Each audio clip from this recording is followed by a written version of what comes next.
그들이 예수를 맡음에 예수께서 자기의 십자가를 지시고 해골 히브리 말로 골로다이라 하는 곳에 나가시니 그들이 거기서 예수를 십자가에 못 박을새 다른 두 사람도 그와 함께 좌우편에 못 박으니 예수는 가운데 있더라. 빌라도가 패를 써서 십자가 위에 붙이니 나사렛 예수 유대인의 왕이라 기록되었더라. 예수께서 못 박히신 곳이 성에서 가까운 고로 많은 유대인이 이 패를 읽는데 히브리와 로마와 헬라 말로 기록되었더라.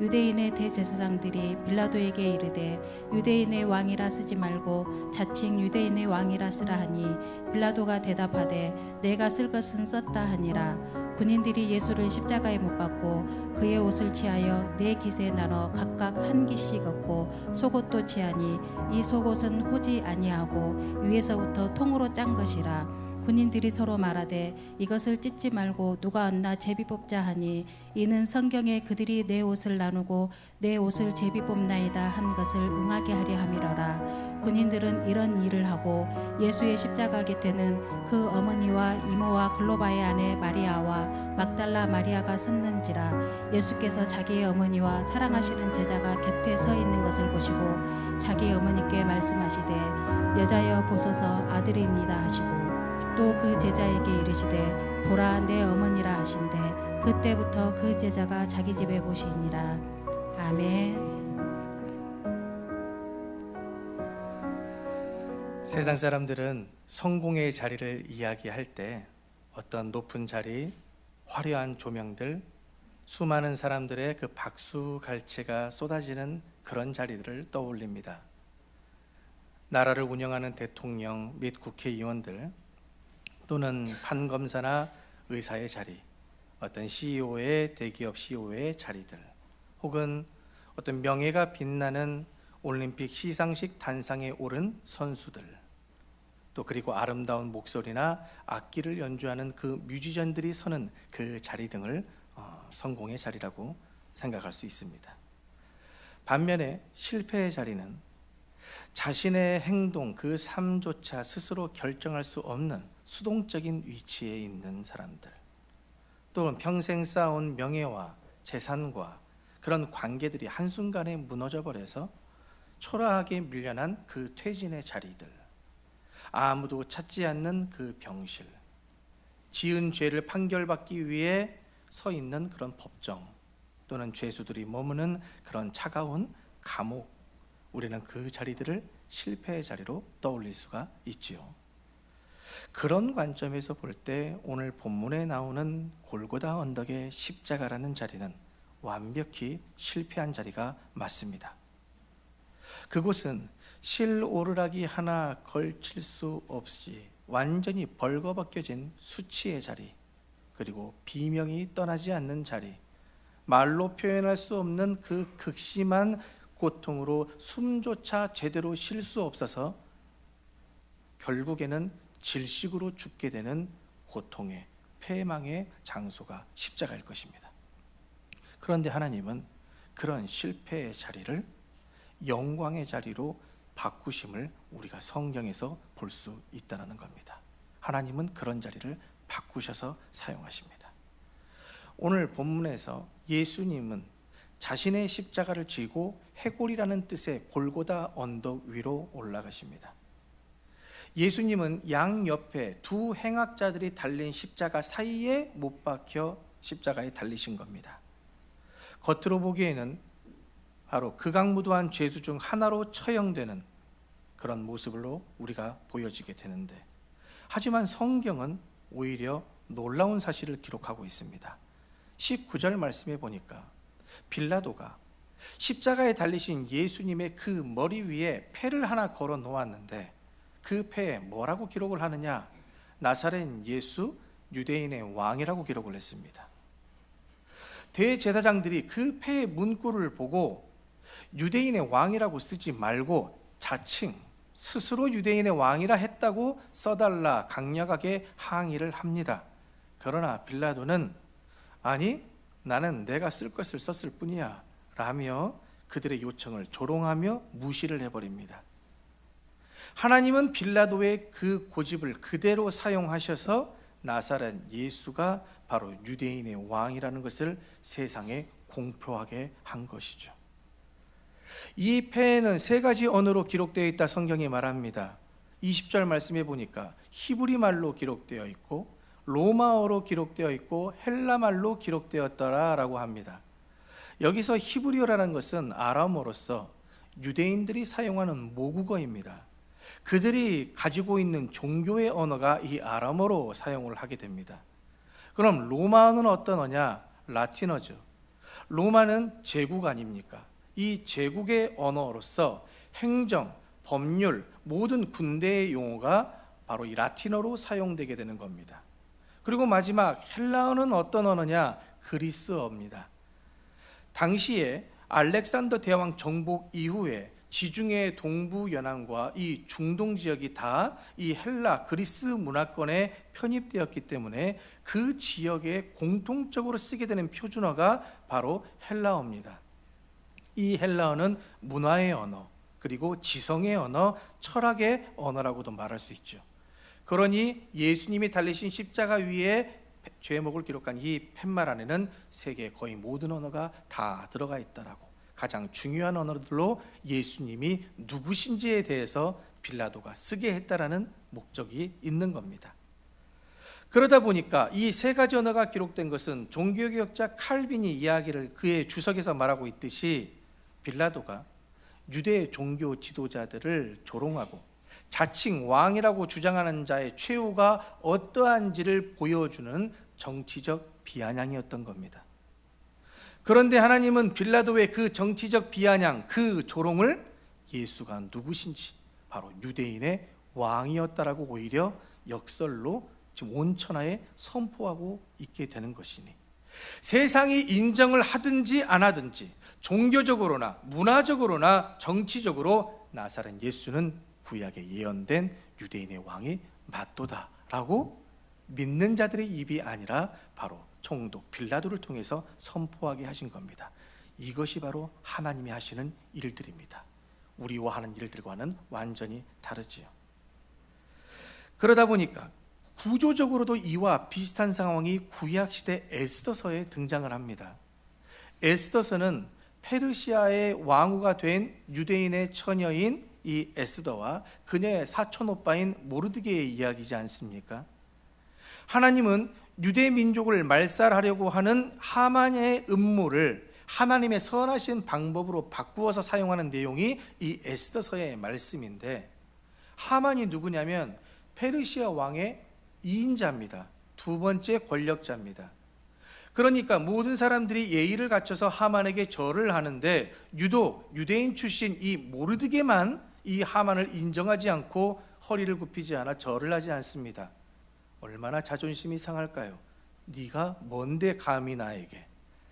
결국 하만의 분노는 이 모르드게의 개인만이 아니라 이 모르드게의 민족인 유대의 민족 전체를 말살하고자 하는 계획을 세웁니다.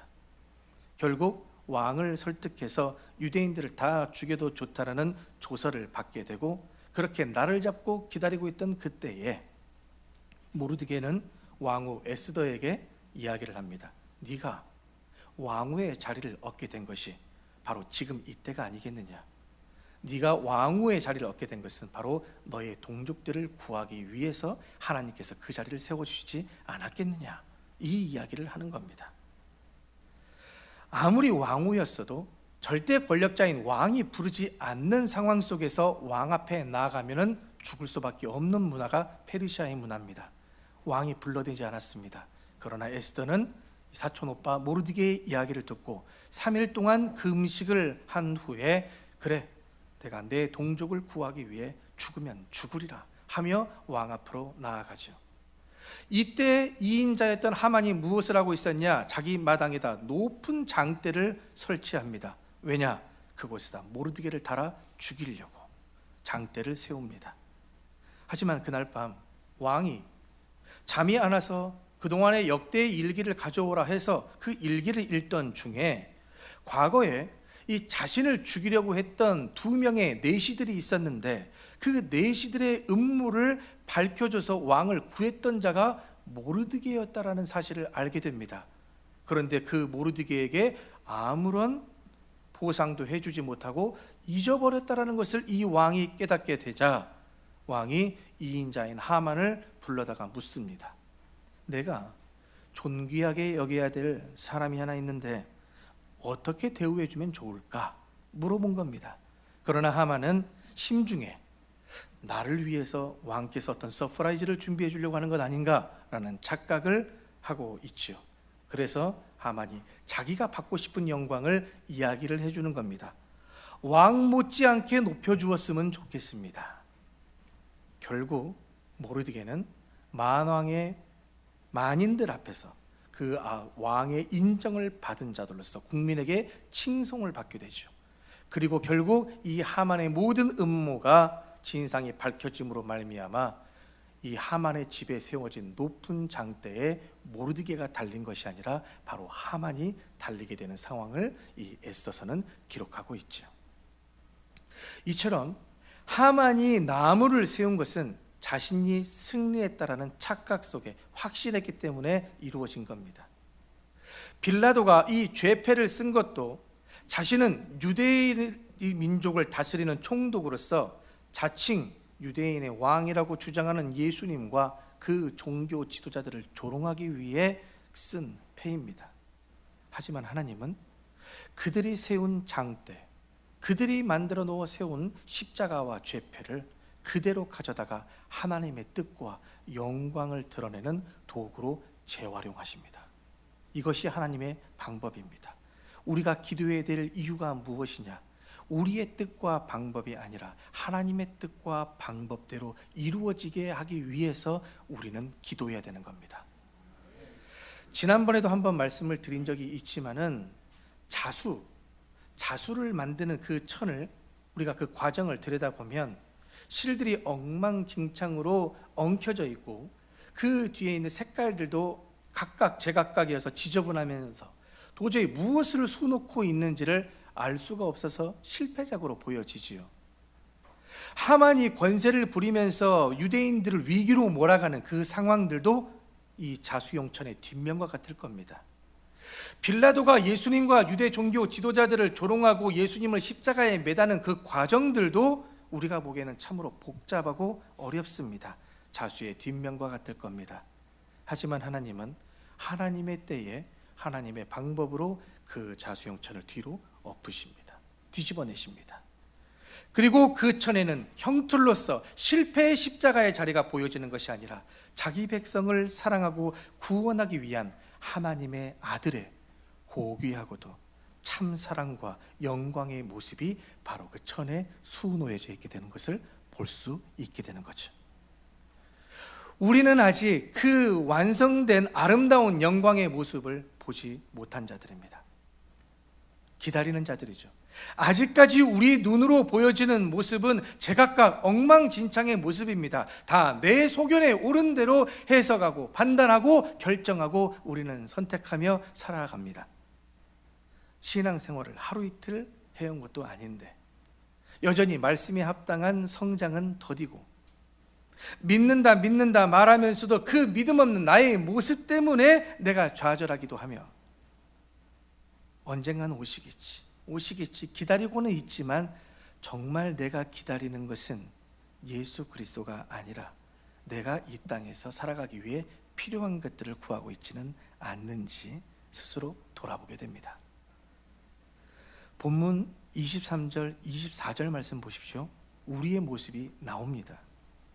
군인들이 예수를 십자가에 못 박고 그의 옷을 취하여 네 깃에 나눠 각각 한 깃씩 얻고 속옷도 취하니 이 속옷은 호지 아니하고 위에서부터 통으로 짠 것이라. 군인들이 서로 말하되 이것을 찢지 말고 누가 얻냐 제비 뽑자 하니. 그들은 십자가에 못 박힌 예수님께 관심이 있습니까 없습니까? 없습니다. 예수님이 유대인의 왕이든 아니든 관심 없습니다. 인류의 구원을 위해 그가 십자가를 지셨던 말든 상관없습니다. 이미 예수는 실패의 자리에 달려 있으니까요. 십자가 밑에서 로마 군인들, 아니 로마 군인이라고 말하지 마십시다. 이들이 바로 우리들이니까. 우리가 관심 갖는 것이 무엇인지 나와 있지 않습니까? 성경에서 우리가 관심 갖고 있는 게 뭔지 설명해 줍니다. 십자가를 통해서 온 인류의 구원을 위해 오신 만왕의 왕 예수님의 그 대관식의 자리에서, 왕으로 등극하시는 그 십자가의 자리에서 우리들이 관심 갖는 것은 뭡니까? 바로 예수님의 겉옷, 예수님의 속옷입니다. 아닙니까? 전혀 아닙니까? 여전히 예수님을 여러분들은 기다리고 바라십니까? 지금 이 군인들, 우리들은 예수님의 겉옷을 네 깃으로 찢어서 나눠 가져갔고, 속옷은 통으로 짠 것이기 때문에 찢어가 봐야 의미가 없으니 한 사람이 제비 뽑아서 가져가자, 이것에만 혈안이 되어 있어서 제비 뽑고 있는 것 아닙니까? 우리는 주님이 지신 이 십자가 고난과 그분이 전하시는 이 자기 부정, 나는 아무것도 아니다 라는 자기 부정의 정신에는 아무런 관심이 없습니다. 그저 주님이 가지신 능력, 주님이 가지고 계신 그 소유들, 주님이 주실 수 있는 그 복에, 그 겉옷에, 속옷에만 혈안이 되어 있지는 않습니까?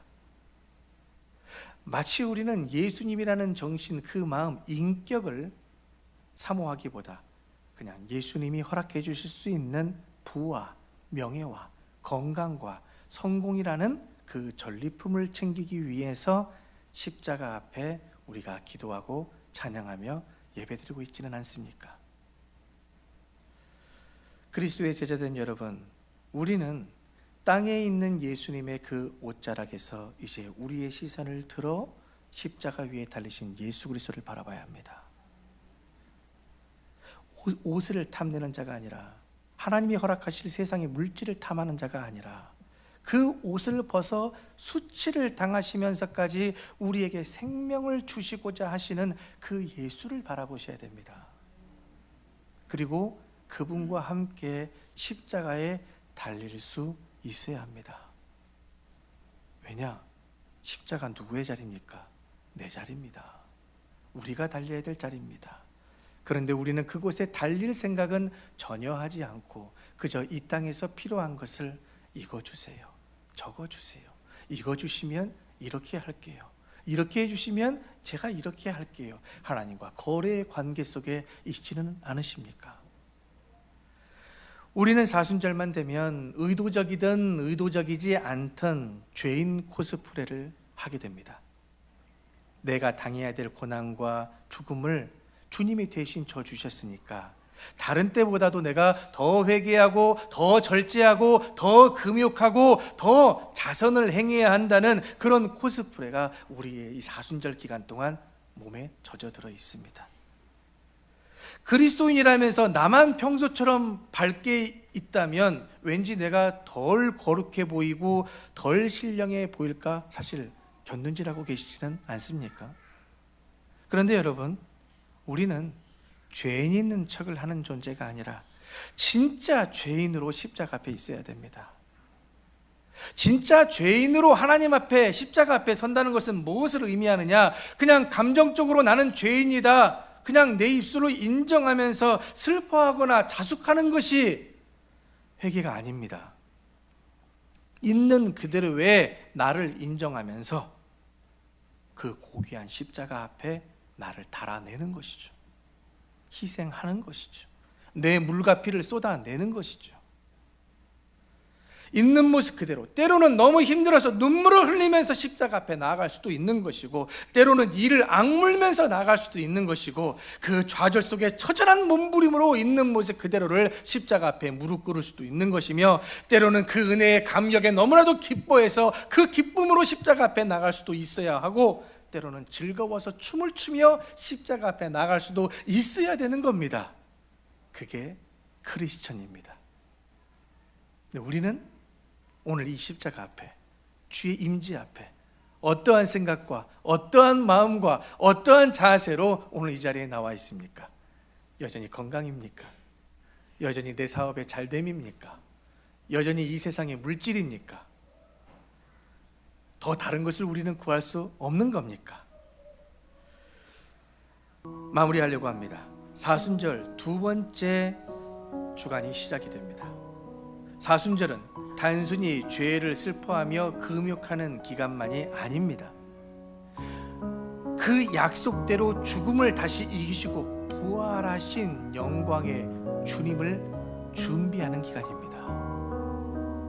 언제까지 슬퍼하며 눈물을 흘리며 기다리시겠습니까? 이미 부활하셨습니다. 예수님은 십자가에 머물러 계신 분이 아닙니다. 그렇게 끝나신 분이 아닙니다. 그 무덤에 갇혀 계신 분이 아니십니다. 부활하신 주님이십니다. 그러니 십자가는 실패의 자리가 아니라 주님이 십자가에서 왕 되심을 온 천하에 공개되는 영광의 자리이기 때문에 이 사순절의 기간 우리는 겉옷을 얻기 위해 땅에만 고정되었던 우리의 시선을 돌려 영광의 자리를 바라볼 수 있어야 된다는 얘기입니다. 수치와 고난을 당하시면서까지 우리를 영원토록 살게 하시고자 하는 그 영광의 십자가, 영광의 예수님을 바라보면서 주님의 생각과 마음으로 우리 함께 동행하며 살아갈 수 있는 우리 생명샘 성도들 되시길 주님의 이름으로 축원합니다. 십자가와 실패의 자리가 아닌 영광의 자리임을 깨닫게 하신 하나님 아버지, 저희는 그동안 십자가를 바라보며 그 진정한 가치와 무게를 생각하지 못하고 그저 단순한 감사와 죄송한 마음, 그리고 주님께서 주실 이 땅의 복과 용서만을 바라보며 살아왔음을 고백합니다. 오늘 말씀을 통해 깨달은 바, 이제 저희는 겉옷을 얻기 위해 땅에 고정되었던 우리의 시선을 돌리기를 원합니다. 수치와 고난을 당하시면서까지 우리에게 생명을 주시기 위해 십자가에 달리신 주님을 바라보기를 원합니다. 성령이시여, 저희가 그 영광의 자리를 바라볼 뿐만이 아니라 기꺼이 영광의 주님과 함께 동행하며 살아가기를 원하오니 능력 주시고 함께하여 주셔서 오직 하나님의 뜻만이 바로 서고 그 영광에 동참되는 저희가 모두 되게 하여 주옵소서. 예수님의 이름으로 기도하옵나이다.